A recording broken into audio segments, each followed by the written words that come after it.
Let's call this meeting to order. We're going to begin with a prayer by the Honorable Arthur Laughlin, and then the pledge, which will be led by the Honorable Kathy Seiden. Heavenly Father, we come before you today grateful for the opportunity to serve our community.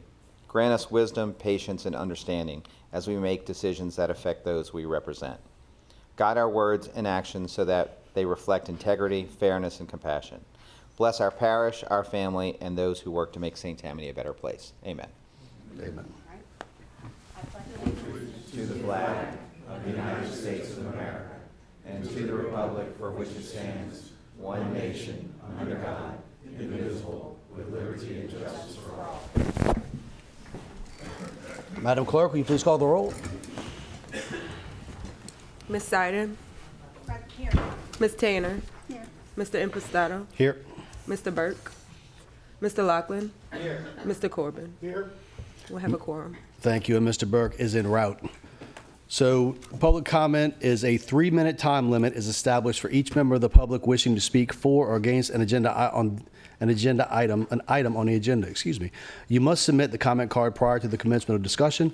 Comment cards are right there on the front, facing right-hand side of the chambers, if you would like to speak on that item. To ensure that all speakers are heard, please hold cheers and applause. Anyone who wishes to place a comment card in the record but who does not wish to speak at the podium may fill out a speaker card and check the box indicating that they do not wish to speak.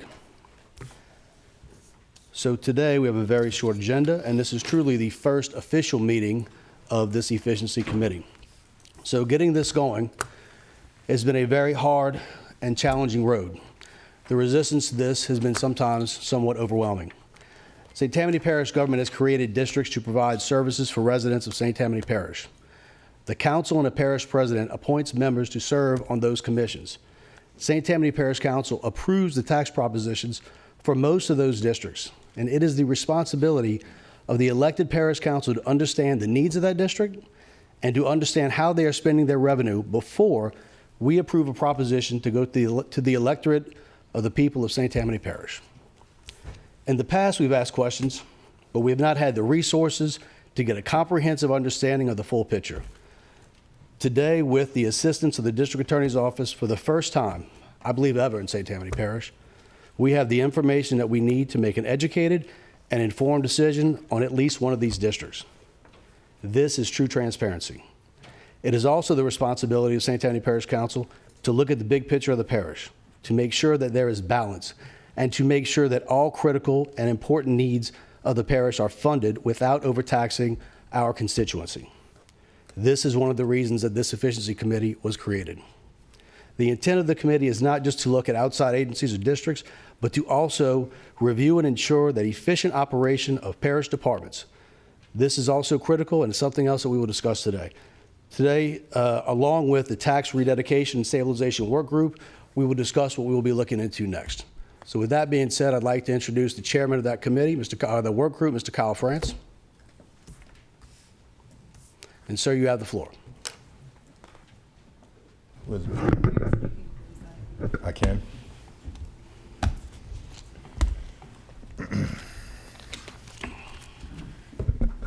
Thank you, Mr. Chairman, and thank you, committee members, for allowing us to be here today to make this presentation. The five of us, Jack Donahue, Todd Richard, Dale Jenkins, and Ed Dillard, and myself, are all successful businessmen and have all served on various public boards and commission. In Jack's case, he was elected to the Louisiana State Senate, where he served as chair of the Senate Finance Committee. We have been asked by a larger group of business leaders who are also residents and taxpayers here in St. Tammany Parish, that were organized by our DA, Colin Sims, to look at the long-standing government structural issues that have now come home to roost. These issues have not been caused by current council members or current parish president, but are the result of kicking the can down the road for far too long. St. Tammany's property tax is currently second highest in the state. Orleans Parish is first. The question we must all ask ourselves is, why don't we have enough money to fund critical issues in St. Tammany Parish? Reflecting on our current budget, some of the items falling short of being properly funded are exactly those issues that the public has consistently rated as critical areas to the well-being of the parish. Public safety. That means arresting, incarcerating, prosecuting, and incarcerating criminals so that we can all enjoy the quality of life of living here in St. Tammany Parish. Some of you might not know these numbers, but these are real, factual numbers. Currently, there are 54 special taxing districts in St. Tammany Parish. 54. 42 of those are currently receiving some sort of ad valorem tax. None of those have oversight authority from you, the elected officials. They don't present their budget. They don't have CEAs with parish government. They receive their ad valorem taxes, and they run that board the way the board sees fit. They are all appointed by council members or parish president, but are not answerable to parish government. That is a structural issue. When you have 54 taxing districts in the parish that are receiving ad valorem taxes and are not answerable to you, the elected official. None of those board members are elected officials. It's a problem, and that's something that we need to solve. A consolidation under parish government whereby you as elected council members will have appropriate oversight and approval as to budgets and capital expenditures is absolutely necessary. You have all been elected by your constituents, assuming such oversight and approval processes existed. I, for one, and I've been in government for a long time, I assume that as well. I assumed wrongly. I think the majority of the public in St. Tammany Parish also assume that. So hopefully we can shine a light on this issue relative to how the public perceives what's going on and what reality really is. You all as council members control 9% of the taxpayers' dollars. 9%. I went to first grade 2 years in a row. There's 91 other percent that you have no control over. Ladies and gentlemen, that is not how to run a parish government in 2025. Today, we are focused on just one of these special taxing districts. And we're not here to blame or accuse or point fingers or any of those kinds of things. They received their tax dollars. They spent those dollars as they saw fit as a board. Certainly not in consultation with parish government, because that was not necessary. So there is a process whereby a lot of these different taxing districts can come under parish government. You all have control of that. You only control you have over these boards is authorizing them to levy the tax, but you also have control over disbanding that taxing district. And there are steps involved in order to do that.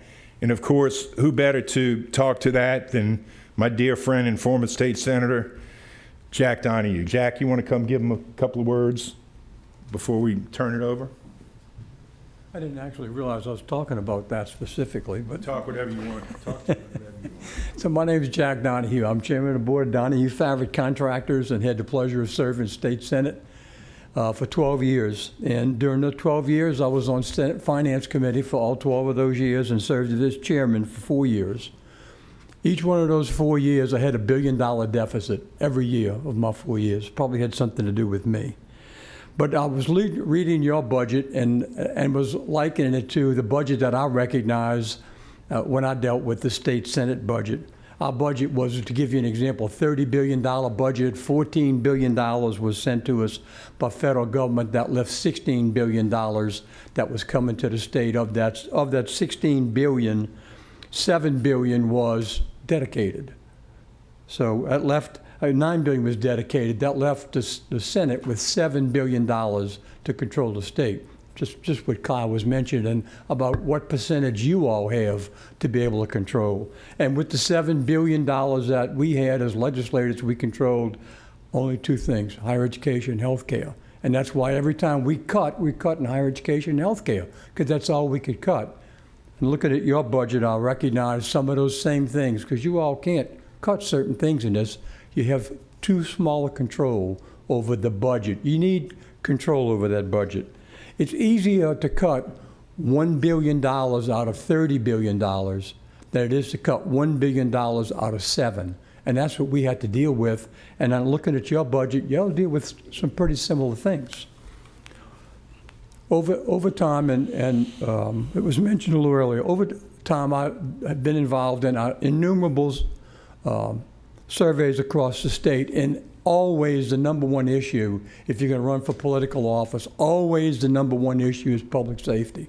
I don't care if you're in St. Tammany Parish or Shreveport or Monroe, it's always public safety, number one.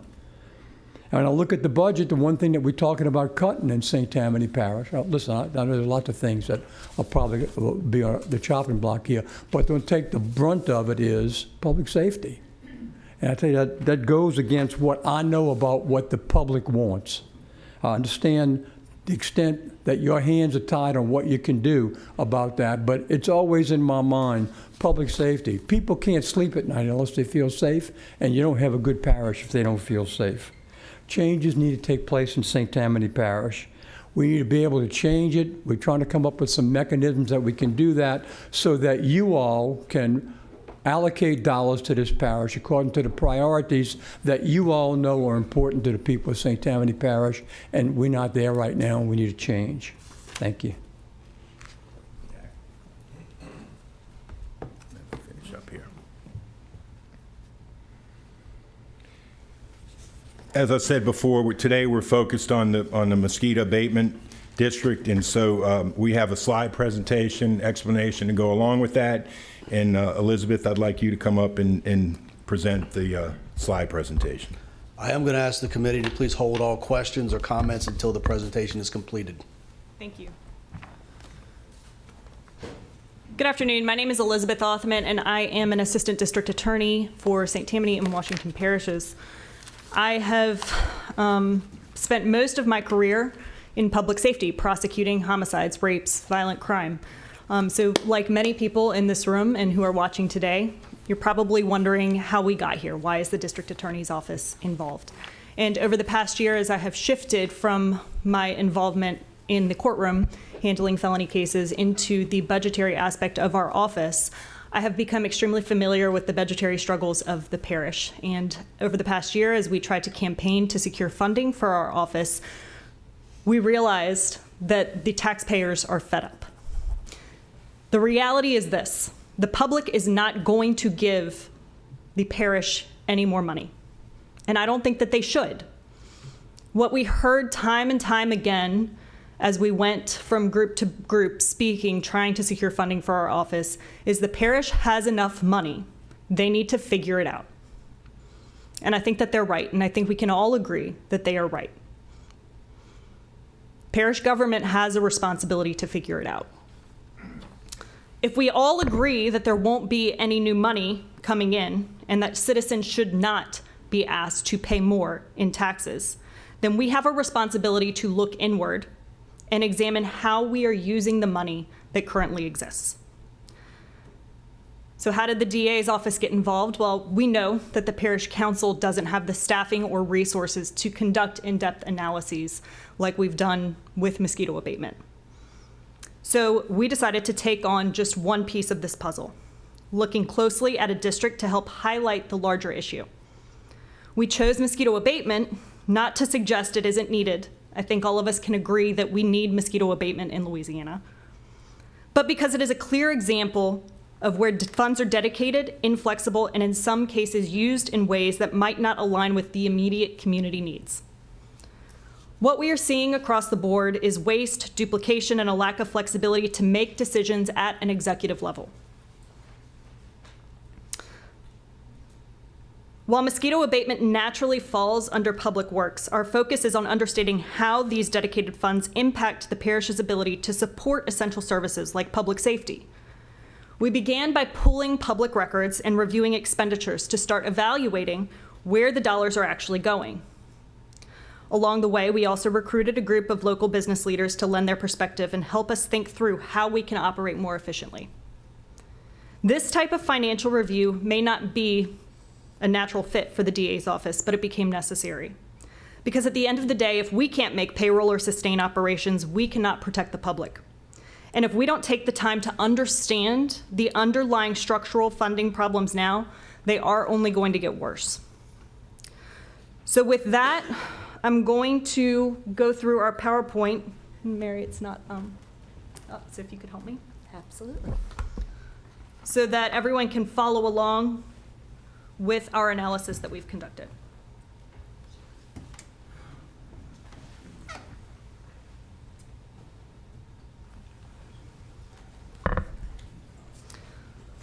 So we began with an overview of the district and some of the high points related to that overview.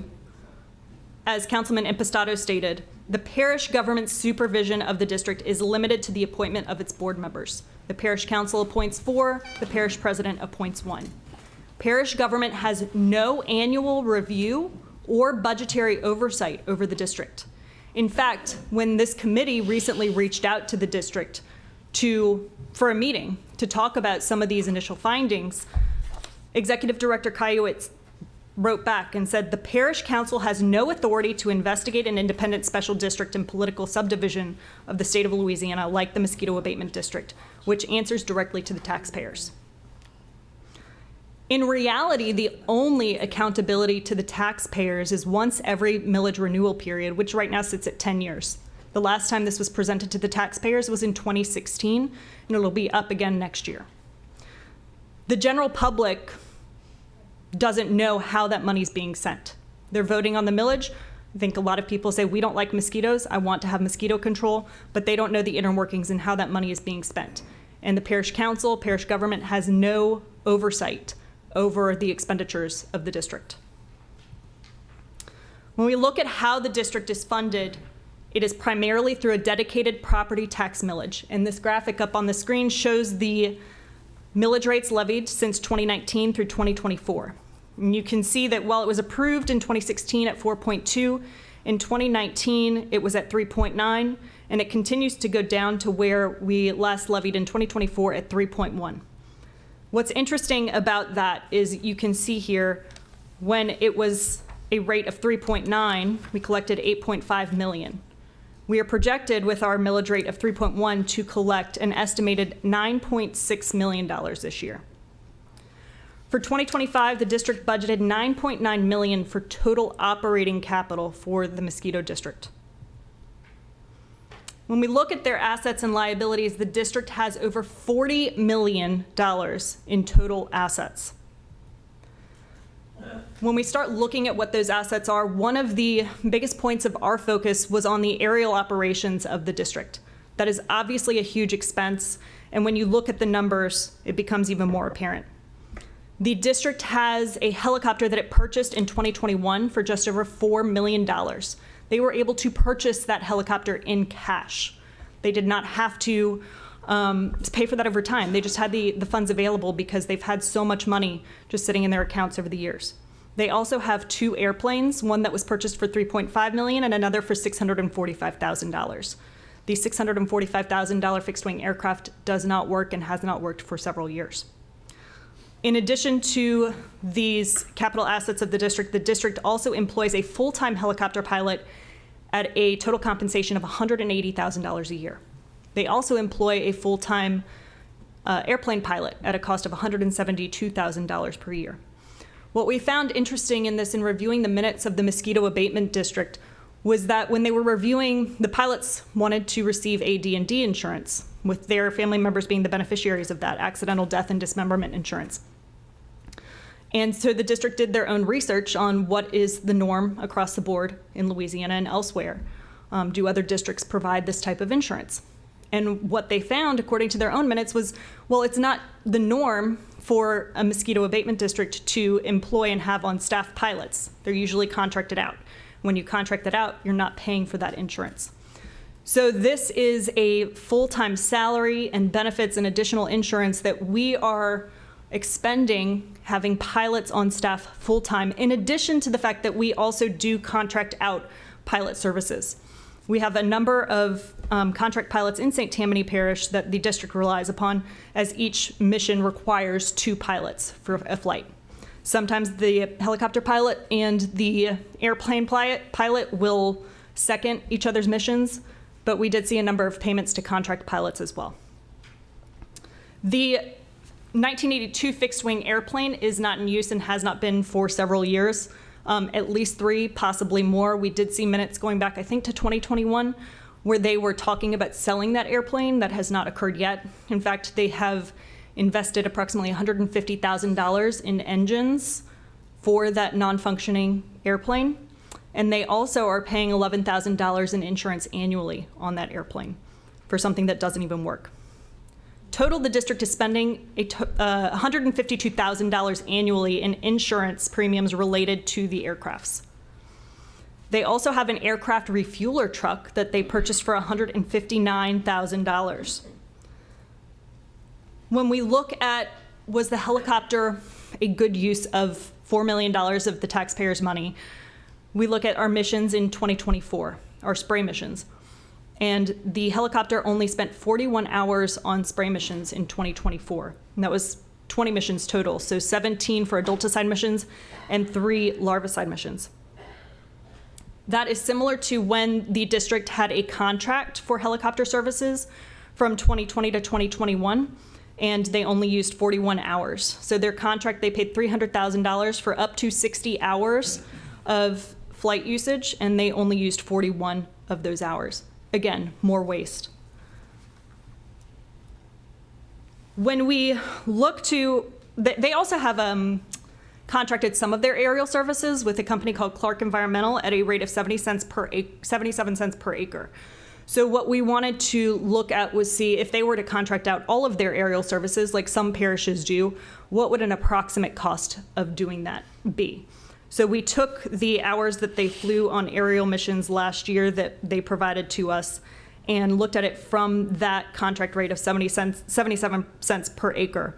And that would cost approximately $971,000 to outsource that to that particular company at that rate.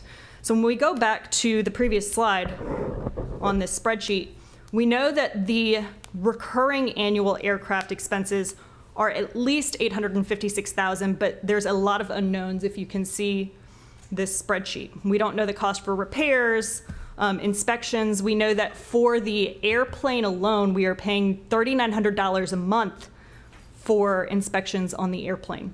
So there's a lot of additional expenses that we're not aware of what those actual numbers are. So that number obviously is going to be much higher. And then you look at the assets, the aircraft assets, which is almost $10 million, $9.3 million in aircraft assets. So I think when you do that rough comparison there, it's pretty obvious what the answer is. Was this an effective use of, or an efficient use of our money? Probably not. Salary and benefits was another area that was particularly interesting to us. The district employs 30 full-time employees, 7 part-time and 21 seasonal. The average full-time employee, not including executive director Cayuet's salary, Their total compensation package is $117,000. The district also pays 100% of health insurance premiums for employees, their spouses, and dependents. That is almost unheard of, not just in the public sector, but also in the private sector. They also pay 50% of dental and vision, or dental and life insurance. The district also provides for tuition reimbursement even for part-time employees. Another notable expense that we saw was that the district paid almost $10,000 for moving expenses for their research entomologists to come and work at the district. The executive director's total compensation exceeds $250,000. For 2025, the district represented in a Facebook comment that his salary was $193,000. From 23 to 24, his salary increased by 6.1%. And then we know from 24 to 25, it increased by another $8,000. Just a rough glance at what other directors are making across the state, the numbers I saw were much closer to about 100,000. And when we looked at what Orleans Parish and EBR were advertising for, it was a range that kept out at about 120 to 130. So it's far greater than what we see across the parish. In fact, there's one parish, I believe it was St. Mary, that they filed a disclosure that their director received no compensation for managing that district. The district spends approximately $10,000 every 5 years on salary surveys. And typically they are basing raises from what we saw in the minutes off of the Consumer Price Index. Those salary increases year to year are much higher than what we see in other government agencies, where we typically see cost of living increases of 2 to 3% maybe. Oftentimes their raises were 6, 7%. What we found interesting about this salary survey, they lasted one, I believe, in 2021. And when they got those results back, they said, the salary survey said that they had 3 employees that were outside of the maximum range for their position. One of them was their media outreach coordinator. So what they did, they said, well, let's change her title to public information officer to justify that salary. And that's, you can see in the minutes in one of the attached exhibits. We thought that was particularly interesting because we know that the district is about to do another salary survey next year. And when we saw minutes from this year indicating that, or I believe it was last year, that Director Caillouet approached the board and asked for his title to be changed from director to executive director. One, because he thought it would better show his separation from parish government so that he didn't look like a department under parish government, but an independent agency. But 2, so he would be more in line when they did salary surveys. So we see a pattern of doing these salary surveys, not to make sure that we're giving competitive salaries to employees, but to justify the inflated salaries that we see across the board.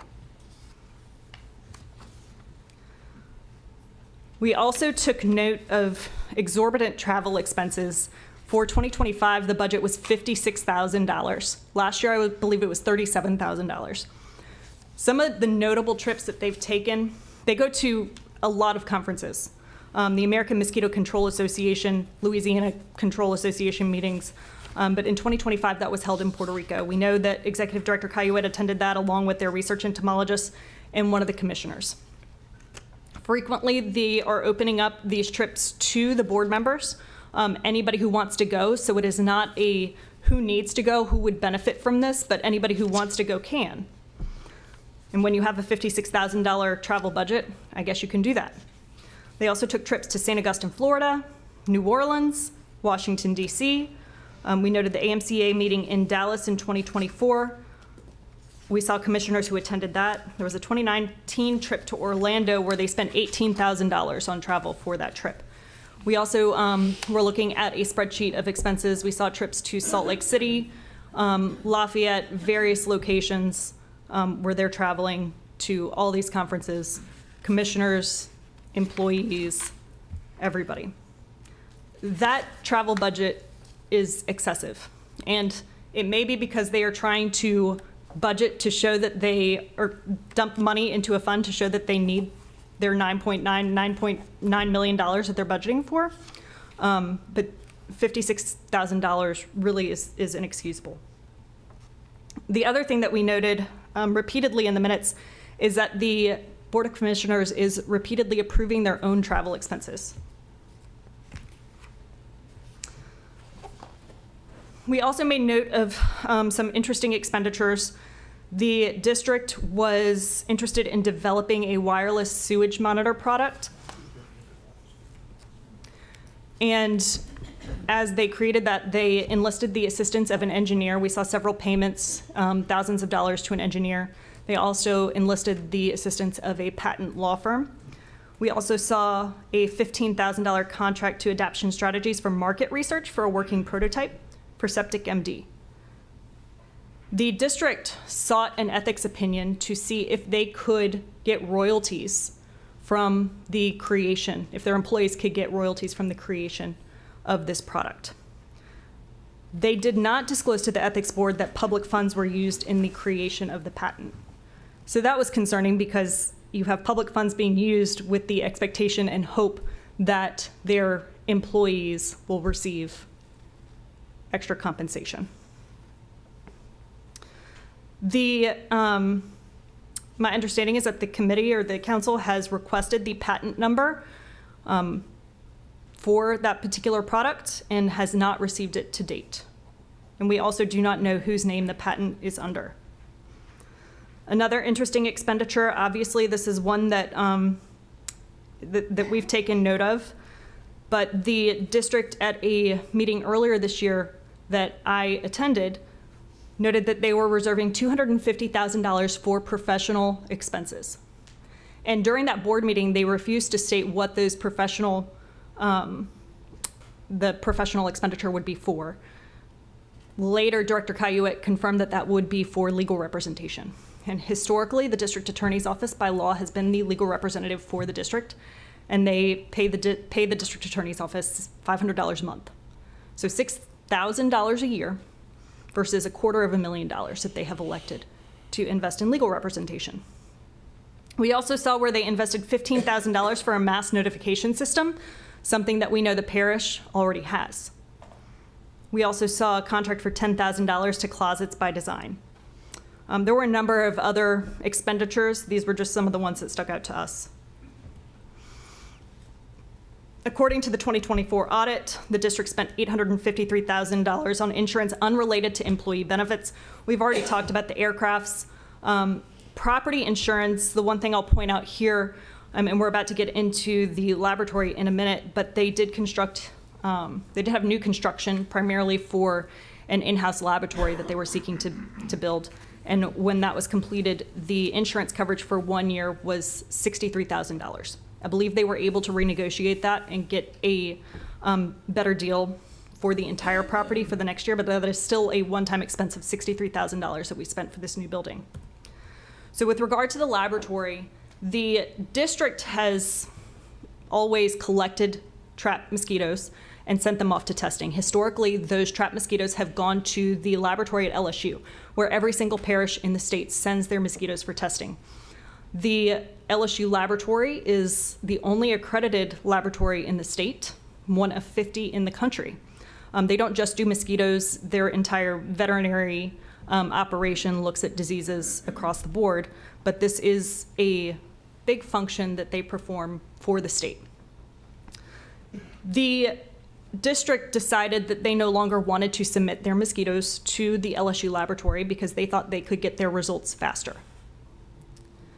So they said that they were going to build their own in-house laboratory. The new construction for the renovations and the laboratory was at least $7.64 million. Again, they were able to pay cash for that because they had that much money available.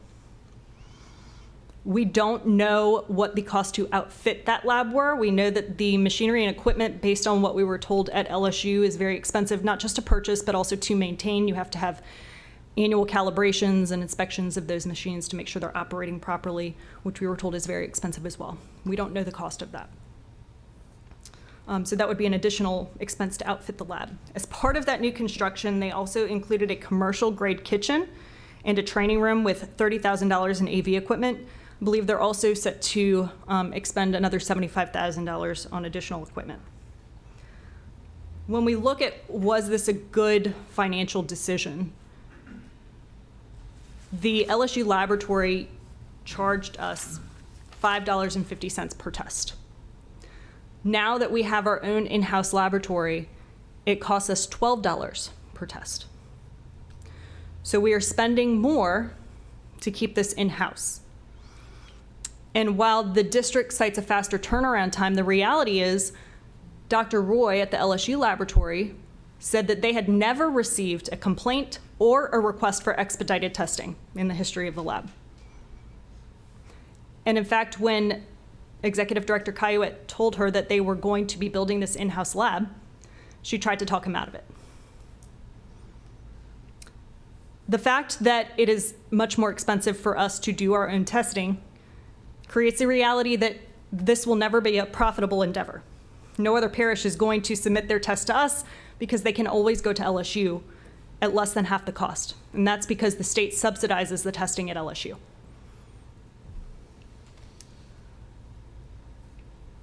In addition to the physical laboratory, the district also does quite a bit of research. And this was particularly eye-opening for us when we learned that the district is sponsoring research at universities. So the district paid the University of Louisiana at Lafayette almost $10,000 to conduct research. Part of that was $2,000 to go toward publishing that research in a foreign magazine. The district also sponsored research at LSU at a cost of $18,000. This is St. Tammany taxpayers paying for research at established universities. The district also paid an intern $47,000 to dissect the ovaries of mosquitoes to determine their age. The district performs research for outside agencies such as the CDC and NIH. For the district's own mosquito fish research, it spent $10,000 for tanks, filters, and pumps. And it doesn't look like it's going to end anytime soon. We saw where the district had assigned $250,000 to purchase additional land, where it hopes to build a greenhouse so that they can expand their research efforts into the plants that harbor mosquitoes. And don't think that that expense is going to end there, because we know once you have the land, you'll also have to have the building. We saw what buildings can cost. You are also going to have to staff that. I'm sure there will be additional costs for travel when that staff is going to conferences. The district is attempting to be an academic research institution, and I think that parish government really needs to examine if that's what their role should be, and if that's what St. Tammany tax dollars should be going toward. So this spreadsheet shows you the breakdown of expenses related to the laboratory.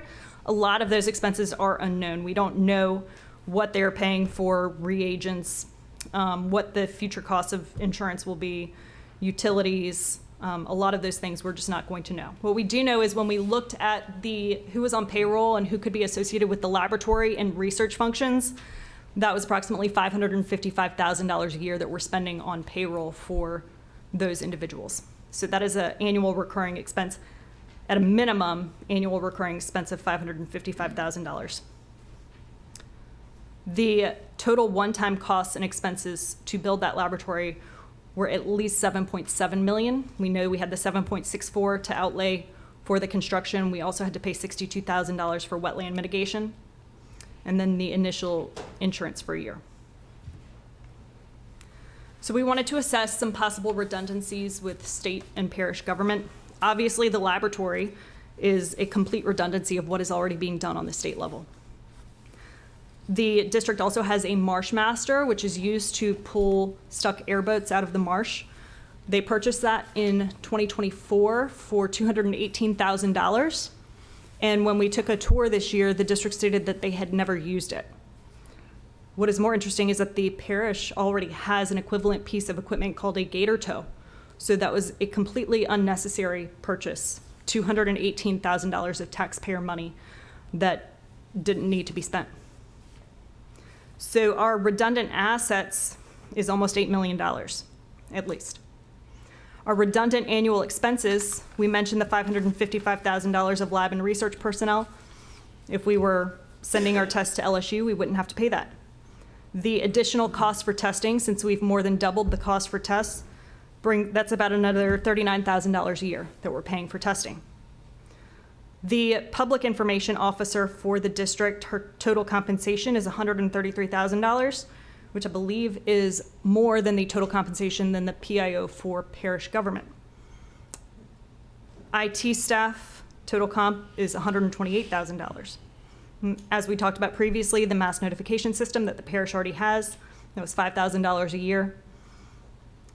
We know that the parish has mechanics. There are a number of mechanics on payroll, specifically the aerial mechanics, A&P mechanics.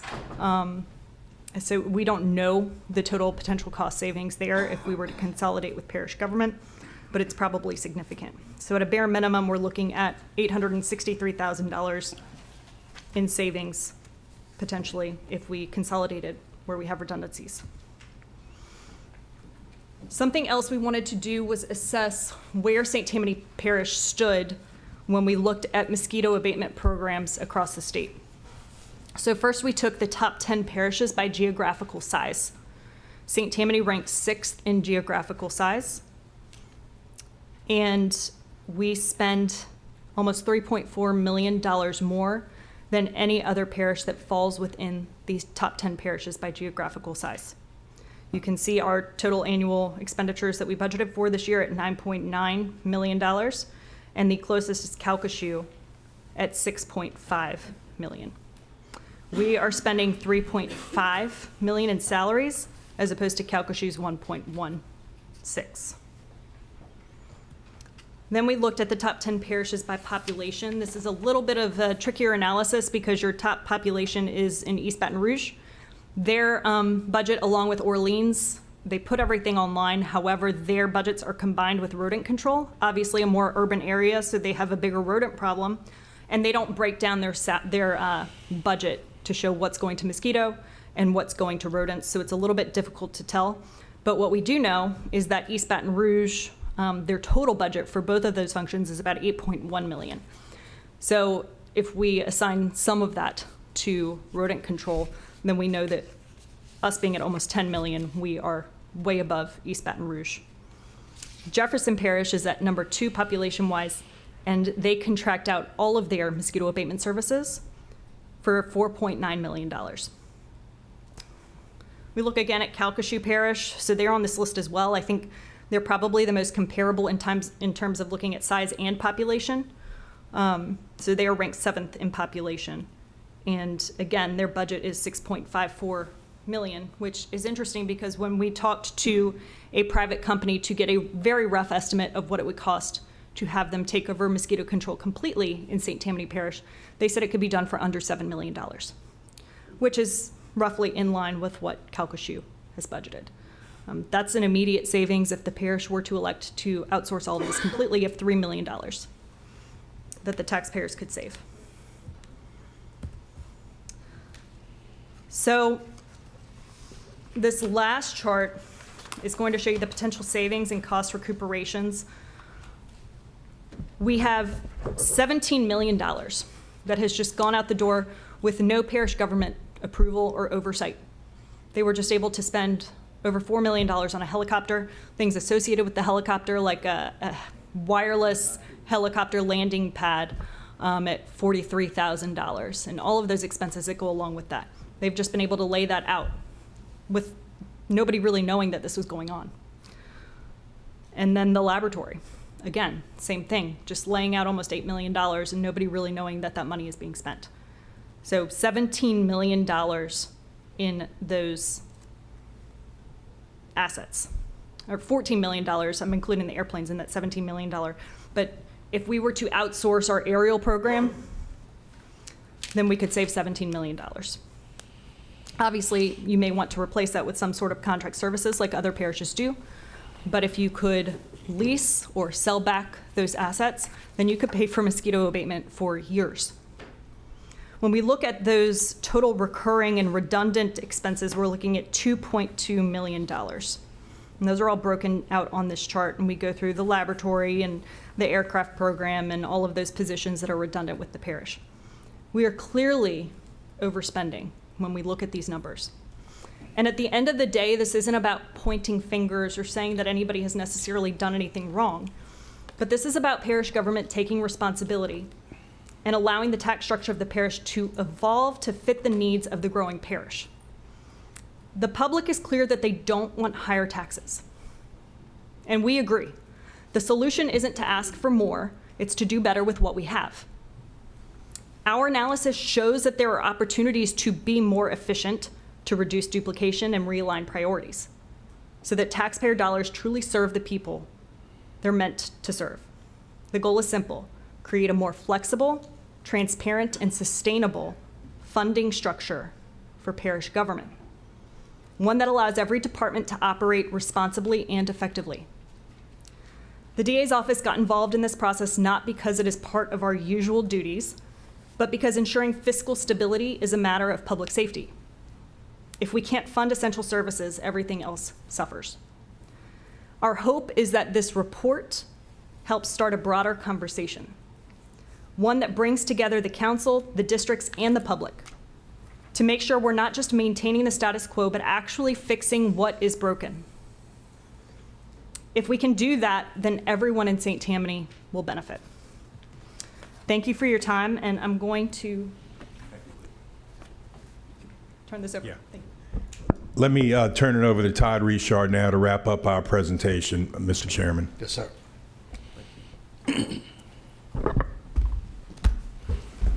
Mr. Chairman, Council, thank you very much for having us. I'll be brief because my comments are basically going to sum up what we've already heard, but I'll be brief. Thank you for allowing us to present these findings, and thank you to the District Attorney's Office, who provided staffing resources that enabled us to review this information. We want to reiterate that our purpose was not to attack the Mosquito District, its leadership, its volunteer board, or its employees. The taxpayers approved the millage, and they are executing their mission with all of the monies available to them. This is not a people problem. Again, this is a structural problem. Every special district that operates in such a silo has or will likely experience similar outcomes. We believe that the overwhelming majority of our citizens do not understand that this government has no real oversight over these special taxing districts. Yes, you appoint and reappoint volunteer boards every 4 years, but that's where it stops. You don't get to review or approve strategic direction, expansions, budgets, salaries and benefits, or capital purchases. Our citizens, as we've discussed, have reached tax capacity. We can no longer operate public entities like we are a rural parish. Many special districts are flush with cash, while other government priorities are left without proper funding. Again, this is a structural problem. It's time to consolidate government where feasible. The efficiencies achieved through consolidation alone can save millions of public dollars. Furthermore, it is our opinion that elected officials, not appointed members of the public, should exercise control over budgets and capital expenditures. Transparency and accountability are necessary for government to regain public trust. But there is an opportunity to begin consolidation. It can be achieved in an orderly fashion. Our group's recommendation is that this council go through the process of bringing mosquito abatement into St. Tammany Parish government as a department of government rather than a standalone entity. Now let's focus on the path forward as opposed to playing the blame game. We're ready to assist in any way we can. Just let us know what we can do for you. Thank you very much. Thank you very much, Mr. Richard.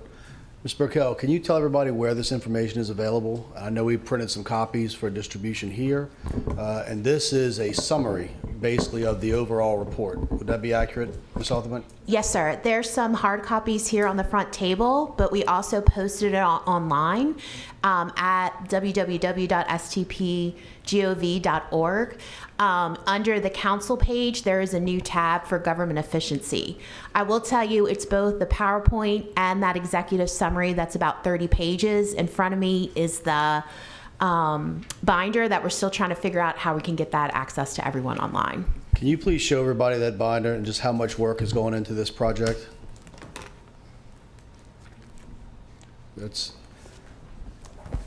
I cannot tell you how grateful I am, and I believe the members of this committee are, for all of your work and effort that's been put into this to give us the information that we do so desperately need to make good decisions as your parish council. Before we go to the committee members, we have some members of the public that would like to speak, and then we'll bring it back to the committee. First, we have Mr. Michael Henderson. Mr. Henderson, you're going to have 3 minutes. Please state your name for the record and then begin.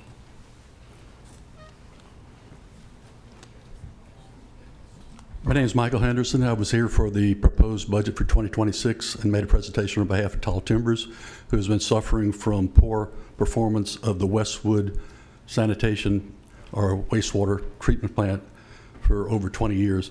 We were approaching administration apparently for years and years, and we're hoping for a good outcome, but now we're turning over to the council, and Pat Phillips has been very cooperative. And I wanted to point some things on the financial statements. I'll be back. Mr. Henderson. Yes. This is to talk about the report about the mosquito district. Right. So this ties in because it's all financial. The balance sheet for 12/31/24 shows $78 million of unrestricted fund balance, meaning Mr. Henderson. the parish has... Mr. Henderson, sir. Yes. With all due respect, you have to keep it on topic. If you have questions about the mosquito district, please speak. Okay. If you have, it could get funding from the unrestricted fund balance, just like our treatment plant. The St. Tammany Parish is flush with assets. You just look at the cash and the investments on any of the governmental funds or the business funds. The Utilities Department has $21 million of unrestricted fund balance. We were just asking for our treatment plant to get some funding. The same thing holds true for virtually every division. So I'll be back November 6th if this is inappropriate to talk about, but the whole discussion has been about the financial health and well-being. To me, the public has been taxed too high. The utilities bill are too high. They go up arbitrarily every year where the utilities department doesn't need it. Just look at the financial statements. Mr. Henderson, again, I'm going to have to ask you to sit down. Okay, thank you so much. I'll be back November 6th. Thank you, sir. Next, we have Ms. Terry Lewis Stevens. You have 3 minutes. Please state your name and proceed.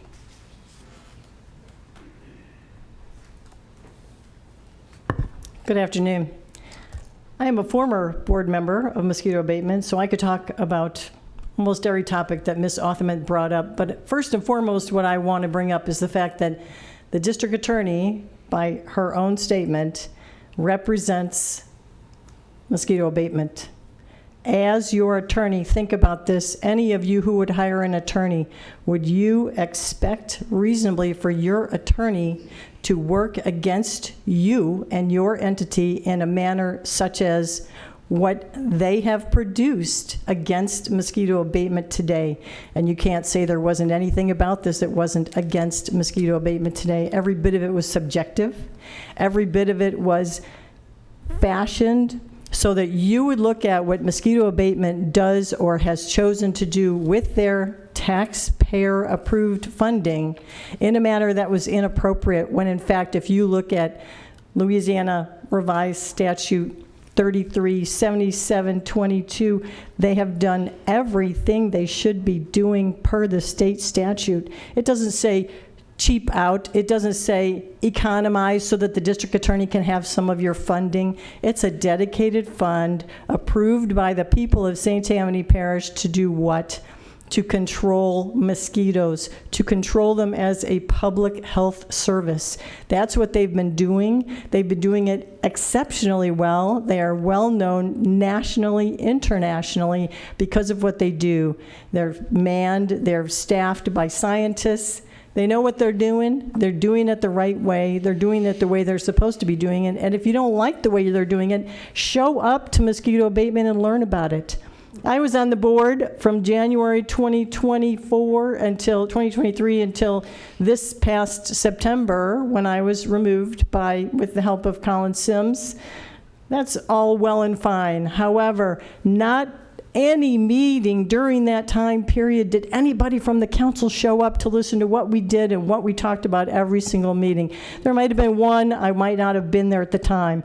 There was none of these CEOs who Colin Sims, by his own admission, claimed to want to weaponize against mosquito abatement. This is also inappropriate. This is not the way that you handle it. I sat down with the mosquito abatement chair and President Cooper, asking him if he wanted mosquito abatement to be a department under the parish, and he emphatically said no, he did not. There's nothing wrong with dedicated taxes in St. Tammany Parish. The voters want them. The only tax that's not been able to be passed is Colin Sims's tax, because that was misappropriated by people before President Cooper. Dedicated taxes are the way we want to go, and that's the way they should remain. Mosquito abatement's Thank you, not Ms. the Stevens. problem here. Time is up. Next is Ms. Lauren Hudson. And Ms. Perkins, I believe that Mr. Henderson made some very inaccurate and irresponsible statements. At your convenience, I'd like you to go ahead and clear up some of those things. I have an objection. No, sir, there's no objection. It's I not wasn't allowed. going to speak on mosquitoes. I don't know why you called me up. It's on my card. 1 and 3 are the items. Thank you, sir. My comments were in general, not regarding this, so I can go at the end. There's no end, Ms. Hudson. You can go now or you can't go. Okay. Mosquito abatement. I was actually going to suggest for efficiency. You need to step up to the podium, state your name for the record, and you have 3 minutes to speak. Lauren Please proceed. Hudson. I was going to suggest some things that we could do for efficiency purposes unrelated to the mosquito district, was that we could try perhaps using economies of scale throughout the parish and combine our contract buying power to get better deals for all of the smaller entities. So for the sheriff's office, we have to purchase a ton of cell phones and get it, because all of our patrol deputies have to use CAD. It's a computer-aided, am I going too quick? It's a computer-aided dispatch. So because of that, we needed 120 different cell phones with MiFi capability in the cars. So we went to AT&T, said, hey, what's the best deal you can give me? And Verizon, and then T-Mobile. Well, we got the price down from $55 to $30 with the hotspot. They include a cell phone and everything. Well, that got me started thinking, perhaps not just the sheriff, but if we went to the parish and took library, DA, everybody, if everybody could get together and say, okay, how many similar contracts do we have that are like this? Can we all pool together and say, okay, we need this many. Can we all use that buying power? Because the more I gave them and said, when I first said, okay, I'm doing 50, they gave me this price. When I told them I was doing 100, they gave me a better price. And I think that we could do that for lots of things. You know, cell phones, probably printers, water, coffee. It's like a state contract purchasing, but parish contract purchasing. And I think we could probably leverage economies of scale and save money for all of these little bitty districts together. But it would have to be voluntarily, obviously, because we can't force everybody to spend their money that way. But I think if the parish went to some of these agencies and said, okay, we're going to do this, would you be interested? And I could get it cheaper by agreeing to do with the parish's vendor, then I would certainly be interested in getting it cheaper. So, and then some of the other things the sheriff's office has done that I think if we just had a meeting of the minds for everybody who is trying to save money. The sheriff's office is giving up. We're not doing stationery. You're not going to see stationery from the sheriff's office anymore. We're printing that. You're going to have electronic stationery from now on. You should not see actual physical stationery from us anymore. Business cards, our detectives need them still for canvassing, but everybody else, no business cards. That's 20 years ago. I mean, lots of people are just wasting money on business cards, things like that. But the idea is not to sit here and give you a list of all of the things we have done, but to say, hi, can we all get agency heads together and give us a list of what have you done to cut costs, and then get everybody to consider all of those things. And then, of course, the list for economies of scale. I think purchasing power would be better that way. That's it. Very good information. Thank you. We can talk about that independent of this meeting, and we can bring it back as a topic specifically maybe at the next Efficiency Committee meeting. Appreciate your input. Next, we have Ms. Jamie Segura. Segura, please state your name, and you have 3 minutes.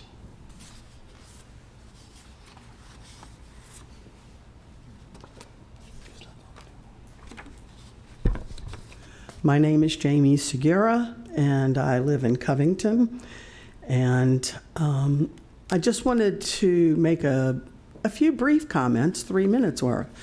Government is not a business. With all due respect to the business folks here, not a business. It's not here to make money. It's here to serve people. How does it serve the people? It levies taxes on the people. They vote on them themselves. So back in the day, St. Tammany got in some trouble with the taxpayers because they messed up. The police jury didn't do what they were supposed to do. So the taxpayers decided special taxing districts were the way to go. And so that was the way for us, the taxpayers, to protect our taxes that we paid, to ensure that they go for what they want. The mosquito abatement district, the fire districts, the recreation districts, dare I say the word library in this group. I'm always curious about the whining of people in St. Tammany Parish because we're wealthy. This parish is probably the most wealthy parish in the state as far as the people that live here. And I don't, everybody goes, oh, I want lower taxes. Really, you're paying pennies on the dollar for your services here. So if money is needed for public service, I suggest, for public safety, I suggest that Mr. Sims go back to the taxpayers and make a case for getting the money that he needs.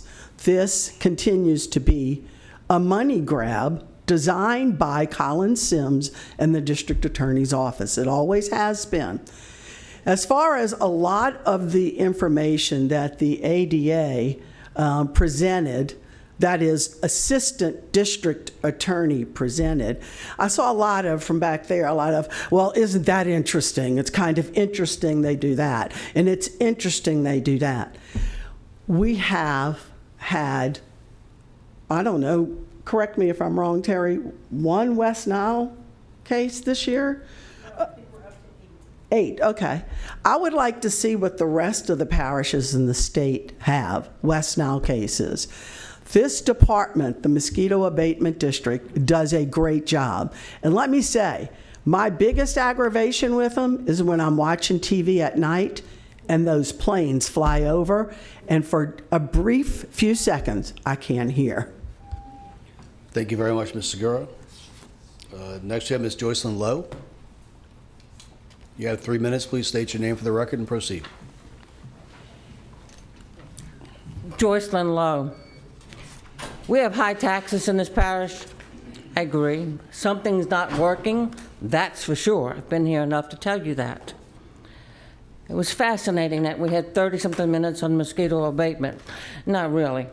When will the DA and this work group investigate all 42, or was it 53, I forget the numbers, of special areas of concern or special districts, whatever you call them?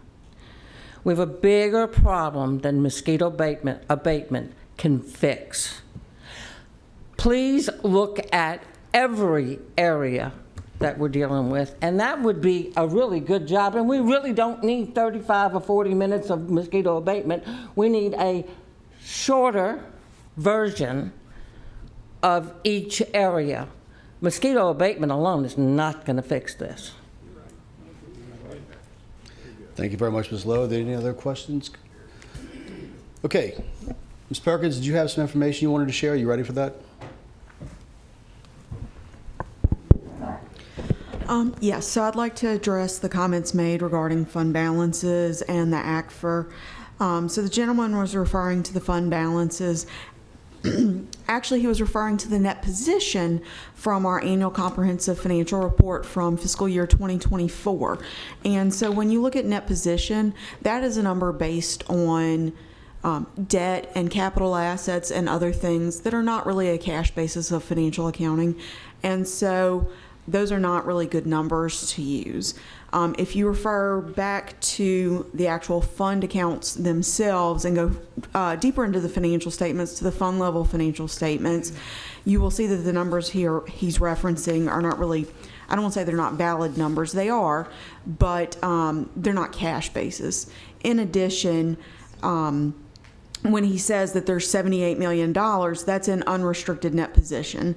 Once again, that includes things that are based on capital assets, debt, pension assets, things that are not, they're things based on GASB standards that we don't consider when we really look at what's available for us to spend.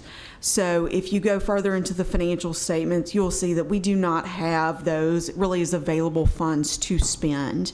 When you get to what's available from an unrestricted fund perspective, to the utility fund statements, it does say that there's $17 million. However, that is not a budgetary fund balance. We have several projects that are out there that are budgeted to be spent. So you can't just look at the audited financial statements. You have to look at also what's budgeted out there. So you need to couple the audited financial statements with the budgetary schedules as well. And so while we may have cash at the end of the year, and that's what shows up in the financial statements, that's cash as of that day and time. That doesn't take into consideration all the projects that have been planned out and what's available to be spent. So the actual cash that's available after all of our budgeted expenditures, salaries, maintenance, capital projects, is really only about $4 million. Thank you. We just wanted to make sure accurate information is available to everyone.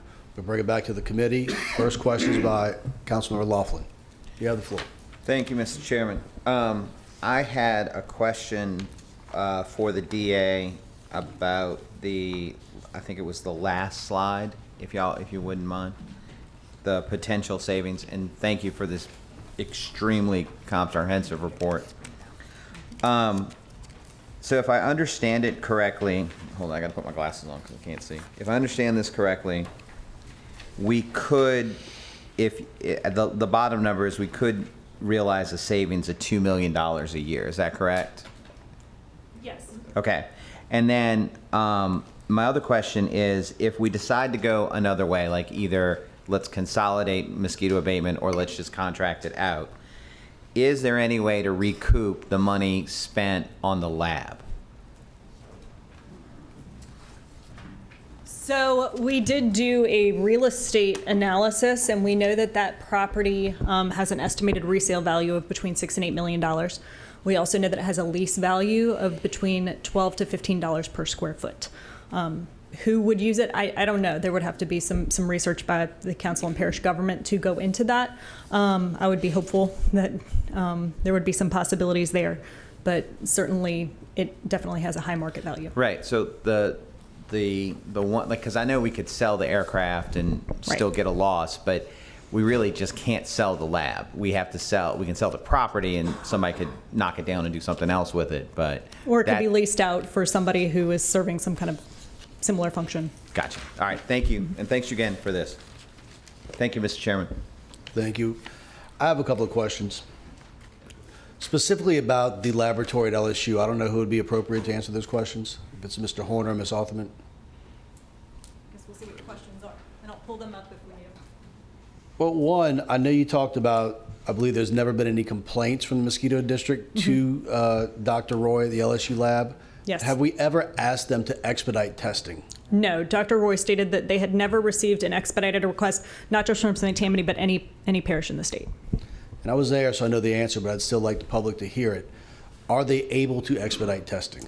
Yes, so they emphasized their desire to help in any way possible to protect animal and human life, and they would go above and beyond. And if people needed results more quickly, they would work holidays, get results before the holidays started, whatever they could do to assist. They were more than willing. And we were spending about $35,000 a year. How else is that laboratory funded? I know you mentioned it, but I want to hear it again. I know there's 3 funding sources, I believe, federal grants. They do have, I believe, federal grants. There's state subsidies, and do y'all remember? And pesticides. Yeah, they sell pesticides. and then all the parishes that are contributing. And I believe every single parish in the state utilizes that laboratory. Every single parish in the state That is a mosquito district. Orleans does do some of their own testing, but they do still submit exhibits to the LSU laboratory. Okay, so every parish, even Orleans, submits testing to them. When did we stop using the laboratory at LSU? So we completely stopped using it this year. I believe last year we still were using it for part of the year until our lab was completely finished. So we didn't even have our own laboratory. So we were obviously providing good mosquito control prior to, at least from what I've heard. I haven't heard complaints about mosquito control prior to 2024, I guess, or recently.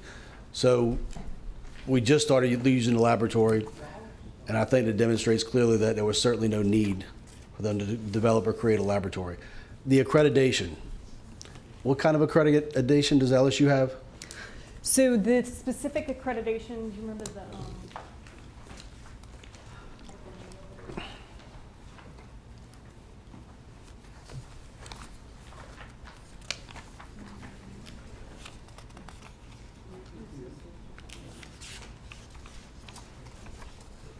So it is accredited through the American Association of Veterinary Laboratory Diagnosticians. And again, only 50 laboratories in the United States are accredited through that manner. It is considered the gold standard in the United States for accreditation. And what accreditation does the Mosquito Abatement District in St. Tammany have? None. None, okay. I know we're expanding, and we talked about $250,000. They were looking at expanding into growing plants to see how the mosquitoes reacted to the plants. But I was curious, I know at the 925 meeting, there was another $1 million professional service. Do you have any information on that? No, according to the minutes, it looks like they went into executive session to discuss that, and we are unaware of what that expenditure would be for. Okay, so that would be a question for the mosquito district. Yes. Okay. That's all for me for now. I see some other lights up here, so please bear with us. Mr. Laughlin. I would ask again on that one chart you did. I think one thing that's missing that we could probably save money, and this is in your bottom calculation. I think just if we added in HR and benefits too, the consolidate, because the benefit package, it appears that they're offering is 10 times better than what we get here at the parish. And that's certainly something that we had discussed, potentially consolidating those benefit packages with the parish would save a lot of money. And I mean, it's kind of like a low-hanging, obvious redundancy. Yes. Right. Okay. Thank you. Ms. Seiden. If we did absorb, well, not absorb, but if they were to come under the umbrella of the parish, that would have to be brought to the people, right? It'd be a vote of the people. I mean, there's no way we can just do this. I mean, that's my question. I believe that we have a lot of information to absorb, and I think that is potentially an option, but it's something that we have to read through this, discuss. We can work with the business group of leaders over here that has been working with us and helping, and try to start working towards solutions and additional options. Okay, thank you. Let's see. Are there any other questions from the committee?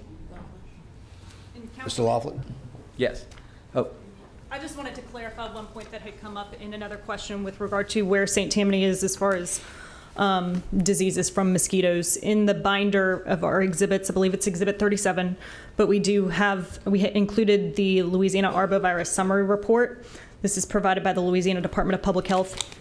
And what I think is interesting is it does state the number of mosquito diseases tracked across all parishes. St. Tammany falls somewhere in the middle of that, but we had the highest number of neuroinvasive diseases. So we're spending the most of any parish in the state and have the highest number of neuroinvasive diseases as a result of that. Neuroinvasive diseases. So when those neuroinvasive disease. So when those mosquito diseases begin to show an effect on the brain.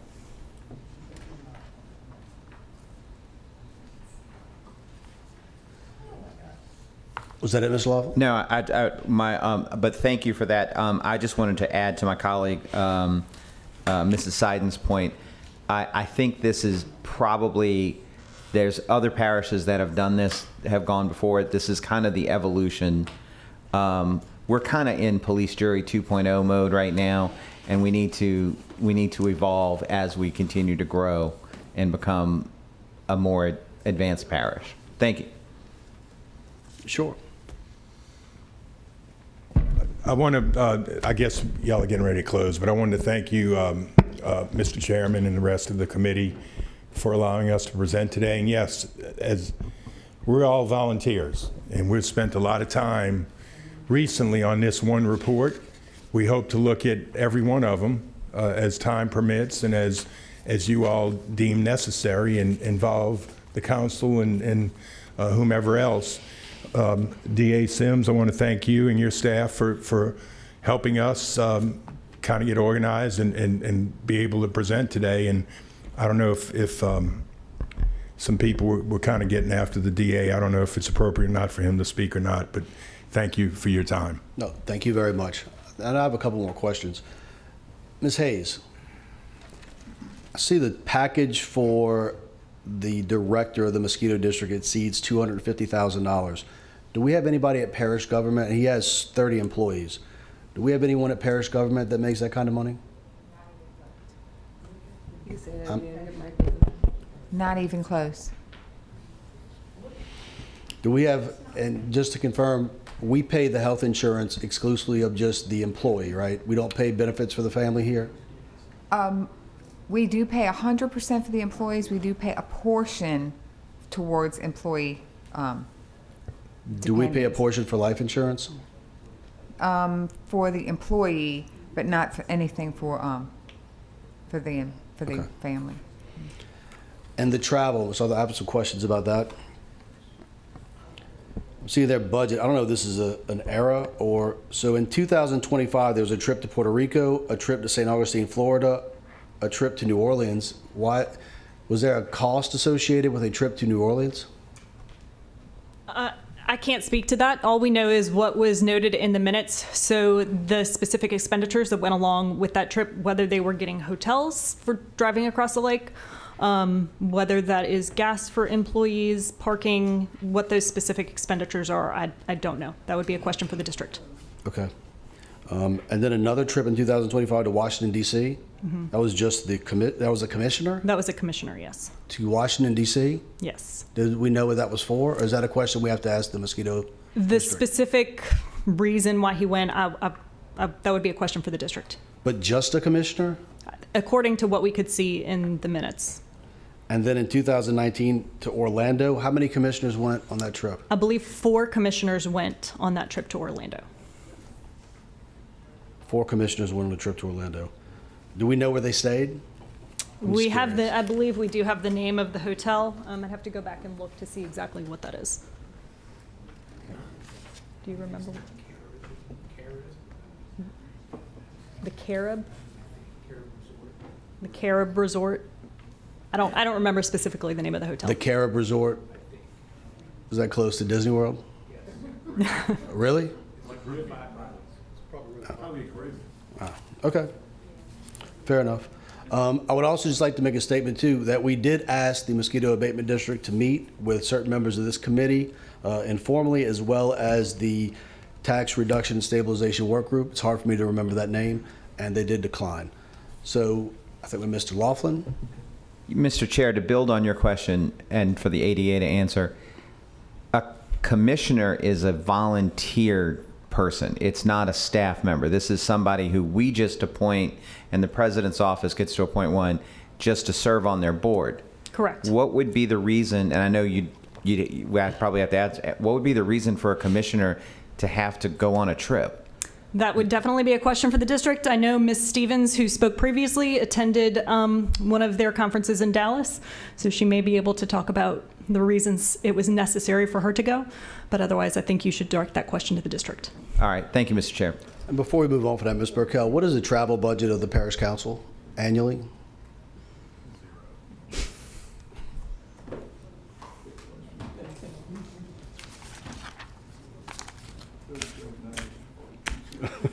I'm just curious. They have. So I don't know off the top of my head. I can look it up for you. But so far, for this year, the council has only traveled to the police jury convention. That was in January. That was 2 nights in Baton Rouge. But there has been this year has been no out-of-state travel. And sometimes there are reasons to go to New Orleans or Baton Rouge for meetings, and that would just be mileage. Okay. Are there any other questions? I did just want to clarify one thing. I believe Ms. Burkell stated that the executive summary was being published. That was the 29 pages. That is our report, not an executive summary. Gotcha. I just wanted to make sure that was clear. Okay, so I know that we're in a position now that we need to read through this report in more detail. We need to work with the tax stabilization work group, and we need to start looking for solutions and to try to figure out what type of funding we need annually for a mosquito abatement district and how we need to handle that situation. Is there any other discussion by the committee? Okay, the next and last item on the agenda, and I know we want to continue moving forward and looking at whether it's internally or externally in other areas, but it is a discussion regarding the next department and agency that we would like to assist and work with. Does anybody have any comments or ideas on where they think we should go with that? Mr. France, do you? I think, Mr. Chairman and Councilman, maybe Public Works could be a good next step, and we'll see where we can get with that. If you all allow. Oh, Ms. Tanner? I would like to build on that. I think we need to look at, or I would say ourselves first. I think we need to look at parish government, animal control, public works, drainage, the departments, whatever. I think it's hard for us to sit here and listen to this and not know what's really going on in our home. We have to one step at a time, but we plan on doing that to give you all the information you need that maybe you're not getting now. Okay. Thank you. Thank you. Mr. Laughlin? Yeah, my fellow Cavalier over there stole my idea. Well, Mr. Laughlin, would you like to make a motion for us to look at the Public Works? Yes, sir. Okay, I have a motion by Mr. Laughlin, second by Mr. Burke. Please vote. We can do a voice vote. Ms. Sodden? Ms. Tanner? Yes. I vote yes. Mr. Corbin? Yes. Mr. Burke? Yes. Mr. Laughlin? Yes. I do believe we talked about a budget amendment to look at the possibility for getting an efficiency study on that, just to see where we can work together and do better. Mr. Sims, did you have a comment? Whenever you're done. I'm done.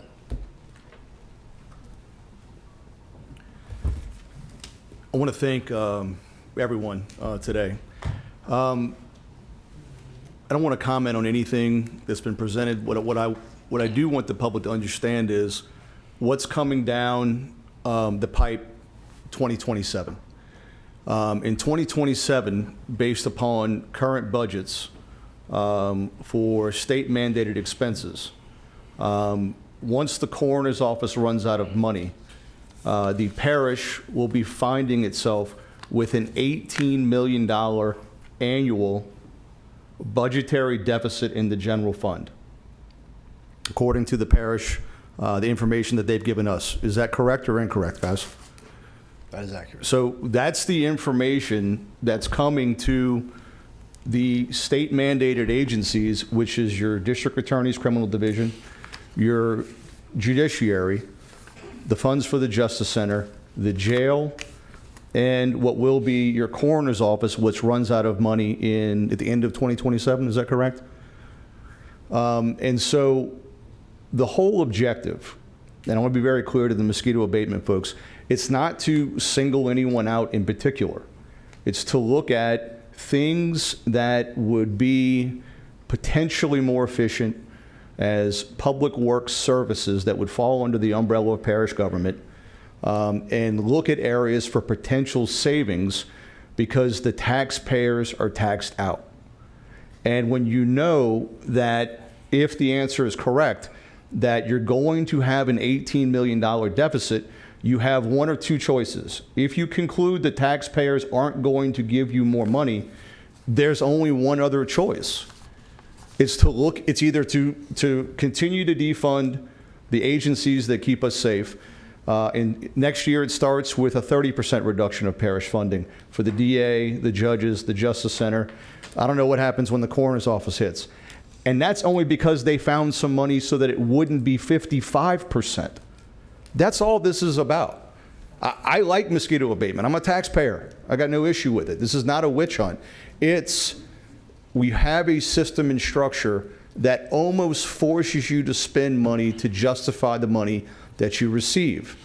And all things being equal, the questions become in a lot of these things, can you provide the same services that people expect for cheaper? If you can, do it, great, save the money, change something. If not, move on. And in looking at this stuff, that is the only reason. It was a single mission deal, decision to look at it. I 100% agree that the district attorney's office is not the correct entity to be taking up this mantle. But the thought was that before you go invest in the capability with experts like the two individuals sitting over here who haven't been participating, they've participated a lot, just not publicly. But before you go invest in a capability of doing what just happened, and one of you is correct, that is just the mosquito abatement district. That is a thick binder, but every single thing that was stated has a supporting document in it that can be referenced so there aren't random conclusions drawn.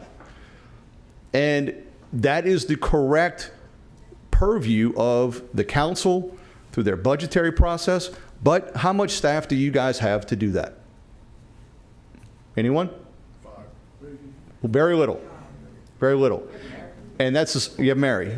Significant amount of time. So the whole thing is that if this demonstrated something worth exploring, to continue to partner with your business community who has the expertise, marry them up with some resources, and let's see if we can fix parish government. Not just all these other things. And for those of you who are separate taxing districts, some things make sense to be separate. So don't think, oh my God, it's going to be everything. But the question is, does every single thing in this parish need to be separate? I agree with the trust issue. I think Ms. Stevens said. There is a distrust in government. People do like their dedicated funds. But guess what? You just had an example where it doesn't work. It's the clearest example of seeing $14 million in cash go out the door in 2 years. Not one elected person is noticed, to be spent on things that either are wanted or needed. And that's a decision that has to be evaluated. Is it a need or a want? Till 2022, you didn't have a helicopter on top of 2 planes. Did anyone notice a problem? In 2022, you didn't have $500,000 in staff for a lab that used to be outsourced for $37,000 to LSU. Did anyone notice a problem? To have that kind of investment for a turnaround time of 2 days versus whatever? Right now? Is that necessary for an entity that's never been asked to expedite, who told you not to do it? But you have the money, so you spend it. It's within the mission. They didn't do anything wrong. They built what they thought they wanted to build. But not one person knew about that. And that is the thing of all things being equal. If St. Tammany Parish is a government, if St. Tammany Parish was Amazon, and this is exactly the problem right now. If St. Tammany Parish is Amazon, and I understand it's not a business, but it's a structure. And if St. Tammany is Amazon and you have a marketing department, a sales department, a research department, an IT department, and a distribution department, and if every one of those things operated independently with not any oversight of the executive, and all of a sudden the distribution department was defunded and you couldn't ship any of the stuff Amazon has to go, would Amazon be worthless? Great, we're funding the sales department. Great, we can't ship anything. There's no money to ship. It doesn't make a lot of sense. And that's where you find yourself in right now. You have to look no further than across the lake. What's happening right now? They don't have any money. They're getting ready to go try to get a line of credit for $100 million. You're going to have an $18 million deficit in 2 years in your general fund, and you're not going to be able to go pay for these things. Are we going to go get a line of credit in St. Tammany Parish to pay your mandated things? I assume everyone wants a criminal justice system. I assume everyone wants a jail. I assume people want a DNA lab with a coroner's office. Are you going to go take a line of credit out? Or are you going to go start looking at needs versus wants is the question. I'm a citizen. I'm not paying any more taxes. Anything that we do should not be an ask for increased taxes. It's to do a deep dive and see what are the needs versus wants. Having a dialogue with our tax district partners. Can you help us? Can we all get creative? Let's bring everyone together. And that is all. It's not meant to be offensive. The whole aspect, and I again agree, the DA's office does not need to be involved in this. The idea is, can we live within our total means? The taxpayers are taxed out. And can we begin to look at needs versus wants in this parish?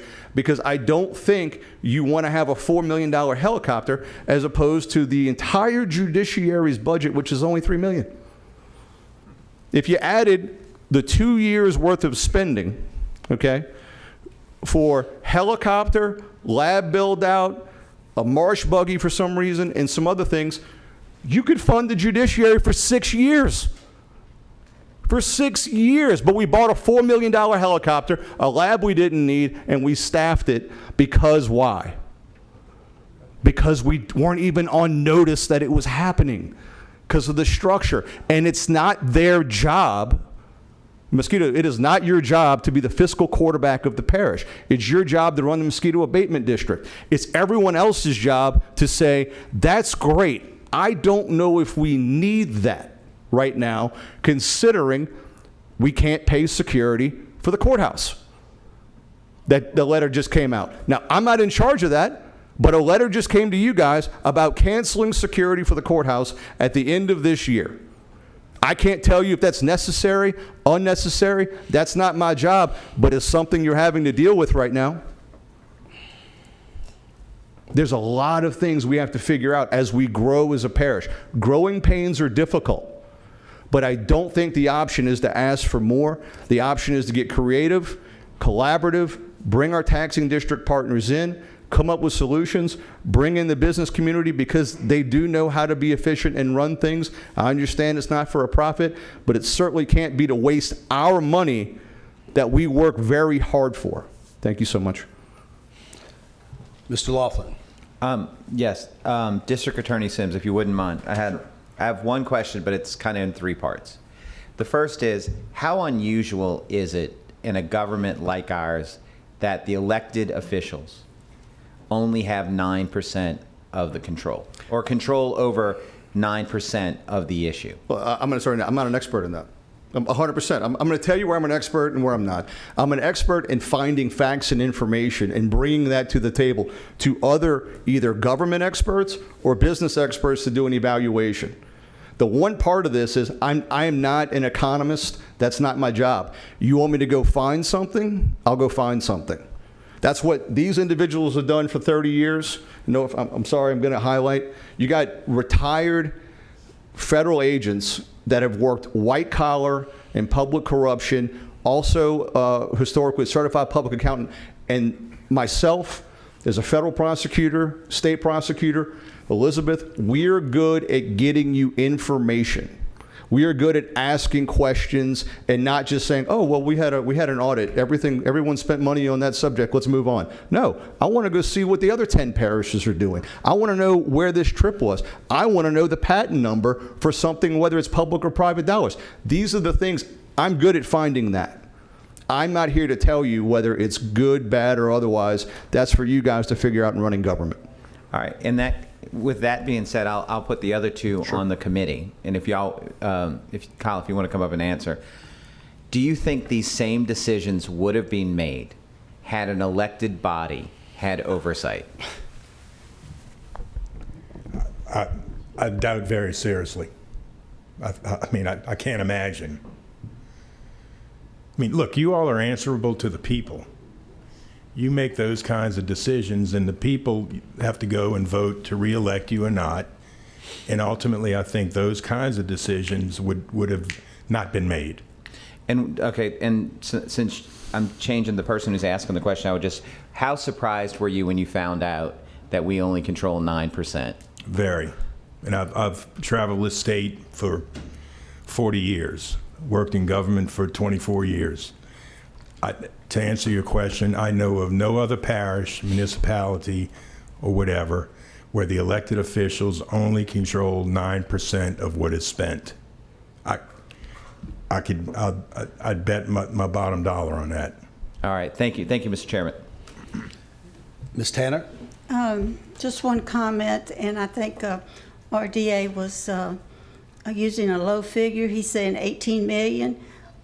This 26 budget shows the last of the one-time money that we can use for general fund, and considering that the coroner, we will probably have to take up the coroner, I think you're looking closer to maybe a base of 20 million. Yeah, I think you're right. That was based upon today's budget and the things that you guys were able to maneuver. If you start losing your ability to maneuver anything that is the current status quo, the 18 million gets worse. The annual Totally agree with you. Once the coroner's office. I don't know where Annie agrees with me or not, but I think that it's not going to be pretty, because that means your funding is going to be cut the following year by probably 50% or more. That's not good. Sorry to. No, that's okay. I mean, I understand. Look, you know, the coroner's office is a moving target of when it runs out of money. Again, while I'm up here, I highlight the coroner's office, not to move on from mosquito. Coroner's office, same thing, right? Why did the coroner's office find itself in trouble? Why did the coroner's office lose credibility with the taxpayers and lose its funding stream? No oversight. They amassed $16 million. Because why? Who was paying? I mean, look, this is not, that was an independently elected body, no oversight, no budget review, amassed 3 years worth of being able to operate of taxpayer dollars that we dug in our pockets and gave to someone to amass $16 million. Public gets upset, no more funding for the coroner. Now, that's one more obligation of your general fund that's a very small percentage. Guys, it's the structure. It's the structure. It's not the entities, it's the structure. It lends itself to repetitive behavior. Okay, seeing no other comment. Oh, I'm sorry, Mrs. Donahue, please. So, Councilman Loftman, when you were asking your question, I think you're asking the right question. And as a CEO and a business person, I make decisions based on information that I have. If I have good information, I can make a good decision. Maybe not always comes out the way I wanted it, but it's a good decision. If I have bad information, I'm probably going to make a bad decision.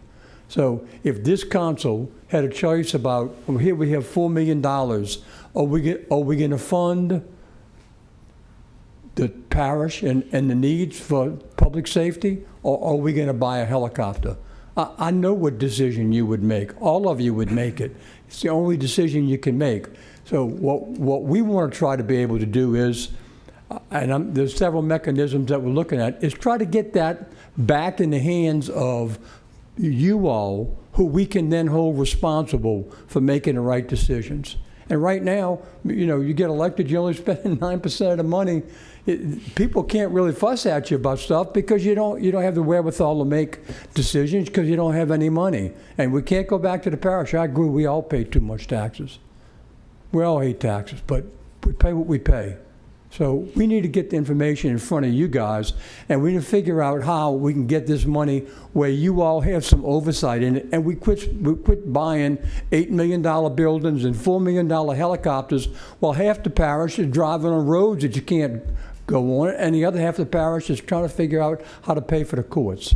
So I think we need to get that information to you all. Thank you very much, Mr. Donahue. Mr. Corbett? Thank you, Chairman. The only thing I would just wanted to reinforce, I want to thank the committee for bringing the information forward and analyzing it. I want to thank the DA's office for doing the research they did.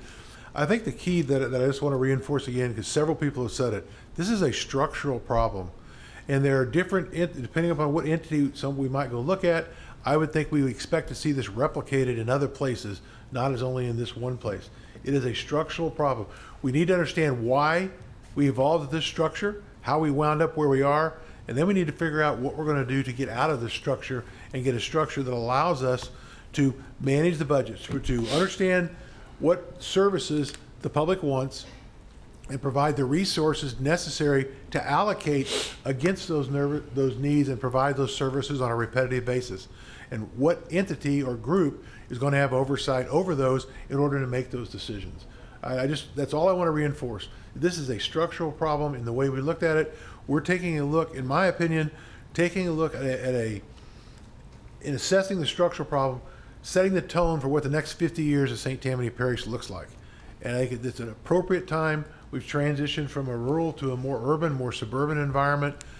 Some of the structures, some things worked for many, many years. I think it's a good time for a reset, for us to take a look at that structure and figure out who do we want to have the responsibility and the authority to allocate resources to match the needs of the parish. Colin mentioned needs and wants. We've got some musts, we got some needs, and we got some wants. And it's not beholden upon individual entities that have a directed tax to look across the needs of the whole parish. That's not the mantle they've been assigned. It's not the mission they've been given. It's the responsibility of the parish administration, the parish president, and the parish council to look across that. But I think what's also been communicated pretty effectively is the limits the parish council and the administration has to go reallocate resources available to the parish to the places that most need it at different times. Thank you, Chairman. Thank you very much, Mr. Corbin. I would just close by again thanking the District Attorney's Office, Mr. Wayne and Ms. Lisa Horner for all of your hard work, Ms. Althamet, and everybody else at the District Attorney's Office that helped put this report together. And I would say this, I understand that government is not business, but it is certainly our responsibility to look at the whole picture, and it is certainly our responsibility to be as efficient as we can with every single tax dollar that is given to this parish. And as we move forward, I am very excited and very happy that that is what we'll be doing. Can I get a motion to adjourn? Yes, sir. Motion, Mr. Arthur, second by Ms. Tanner. Meeting adjourned.